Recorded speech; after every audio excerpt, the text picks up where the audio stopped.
విశాఖపట్నంలో తీవ్ర విషాదం చోటు చేసుకుంది. సాధారణ చెవి సమస్యతో ఆసుపత్రికి వెళ్లిన 13 ఏళ్ల బాలిక విగత జీవిగా మారిన ఘటన స్థానికంగా కలకలం రేపుతుంది. విశాఖలోని ఆయుష్మాన్ ఆసుపత్రిలో వైద్యుల నిర్లక్ష్యం కారణంగానే తమ బిడ్డ ప్రాణాలు కోల్పోయిందని కుటుంబ సభ్యులు తీవ్ర ఆరోపణలు చేస్తున్నారు. నిన్న ఉదయం యాక్చువల్గా మా యాజ్ఞశ్రీకి చిన్న చెవిలో నారు కారుతుందనేసి ఈఎన్టీ సునీల్ కిషోర్ గారికి గత 4 రోజులుగా మా మావయ్య గారు అక్కడ వచ్చి చూపిస్తున్నారు. అతను ఏంటంటే చిన్న సర్జరీ ఉంది, చిన్న క్లీన్ చేయాలి ఇయర్ అనేసి ఆయుష్మాన్ హాస్పిటల్లో అడ్మిట్ అవ్వండి అనేసి ఒక ప్రిస్క్రిప్షన్ ఇచ్చారు సార్. అదే టైమింగ్తో నిన్న ఉదయం 8:30 గంటలకి మా అక్క, మా బావగారు ప్లస్ మా మేనకోడలు యాజ్ఞశ్రీ ముగ్గురు కలిసి కారులో వచ్చి హ్యాపీగా నడుచుకుంటూ వెళ్తూ చిన్న ఆపరేషనే కదా ఏం కాదులే అనుకొని ఆపరేషన్ థియేటర్ దాకా వెళ్ళారు సార్. ఆపరేషన్ థియేటర్కి ముందు బ్లడ్ టెస్టులు, గుండెకి సంబంధించిన టెస్టులు, అలాగే ఎనస్థీసియా ఫిట్ పిఎస్సి అంటారు సార్, ఇవన్నీ ఫిట్ చేసి ఈ అమ్మాయి ఆపరేషన్కి ఎలిజిబుల్ అనేది చెప్పేసి ఆపరేషన్ థియేటర్లోకి తీసుకెళ్లారు సార్. అప్పుడు ఆపరేషన్ థియేటర్ బయట మా అక్కగారు, మా బావగారు ఉన్నారు. ఇద్దరితో కూడా పాపం మాట్లాడి హ్యాపీగానే వెళ్ళింది సార్. కానీ ఇక్కడ జరిగిన మిస్టేక్ ఎక్కడ అనేది అర్థం కావట్లే.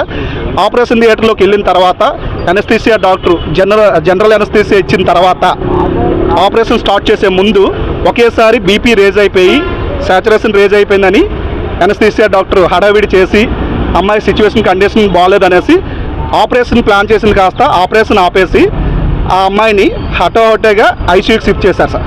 ఐసీయూకి షిఫ్ట్ చేసిన తర్వాత అట్లీస్ట్ పేరెంట్స్ కూడా ఒక సెకండ్లో జస్ట్ ఆ పేరెంట్స్ని పిలిపించి ఒక సెకండ్ చూపించి వెంటనే ఐసీయూలోకి షిఫ్ట్ చేస్తారు.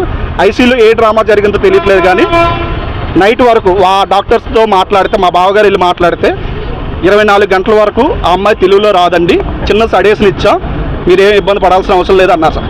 అదే ఓపిక మీద సర్జను ప్లస్ ఎనస్థీసియా డాక్టర్స్ చెప్తున్నారు కదా అని హ్యాపీగా ధీమాగా ఉన్నారు సార్ మా బావగారు. నేను 5 గంటలకు వచ్చి చూసినప్పుడు కూడా అదే ధీమా వ్యక్తం చేశారు సార్. కానీ నాకు ఏదో తేడా వస్తుందని చూసేటప్పటికి ఈ హడావిడి కాస్త 10 గంటల ఆ సమయంలో మమ్మల్ని పిలిచి అమ్మాయి ఆ సిచ్యువేషన్ అయితే చాలా క్రిటికల్గా ఉంది, చాలా ఇబ్బంది పడతారు, చూసుకోండి అన్నారు. మళ్ళీ 1 గంటకి పిలిచి అమ్మాయి అయితే సాచురేషన్ బాగా డౌన్ అయిపోతుంది, బీపీ డౌన్ అయిపోతుంది, అమ్మాయి అయితే ఇంకా బతకదు అని చెప్పారు సార్. మేము ఏం చేయాలనేది కూడా మాకు అర్థం కావట్లేదు సార్.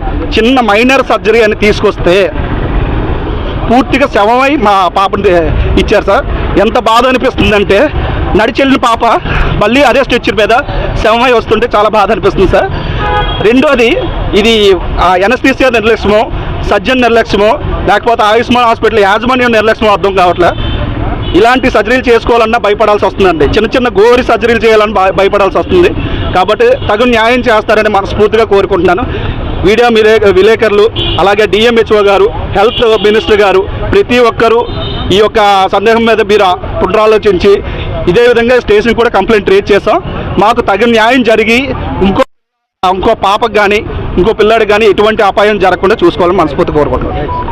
మీకు మా వార్తలు నచ్చినట్లయితే మా ఛానల్ ని సబ్స్క్రైబ్ చేయండి, లైక్ చేయండి, కామెంట్ చేయండి. మరిన్ని వార్తల కోసం R9 టీవీ ఛానల్ ని చూస్తూ ఉండండి.